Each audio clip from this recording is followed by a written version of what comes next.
इंसदादी दहशतगर्दी की अदालत ने वफाकी वजीर दाखिला राना सनाउल्लाह के वारंट गिरफ्तारी जारी कर दिए। इंसदादी दहशतगर्दी की अदालत ने गुजरात के थाना इंडस्ट्रियल में राना सनाउल्लाह के खिलाफ दर्ज एक मुकदमे में वफाकी वजीर दाखिला के काबिल जमानत वारंट गिरफ्तारी जारी करते हुए पुलिस को इन्हें 7 मार्च को गिरफ्तार करके पेश करने का हुक्म दे दिया। अदालत ने तफ्तीशी अफसर, मुताल्लिका DSP और SP इन्वेस्टिगेशन को शो कॉज नोटिस जारी करते हुए 7 मार्च को जाती हैसियत में पेश होने का हुक्म भी दिया है। राना सनाउल्लाह के खिलाफ 5 अगस्त 2022 को काफ लीग के मुकामी रहनुमा शाहकाज असलम की मुद्दत में इंसदादी दहशतगर्दी की दफात के तहत मुकदमा दर्ज किया गया था, जिसमें उन पर चीफ सेक्रेटरी और उनके अहल खाना को जान से मारने की धमकियां देने का इल्जाम आयद किया गया है।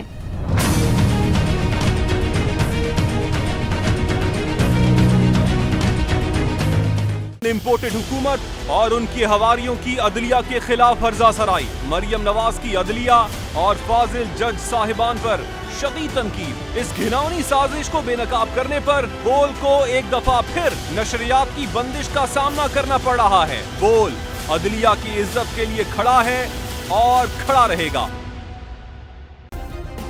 सब्सक्राइब करें और बेल दबाएं ताकि कोई खबर रह न जाए।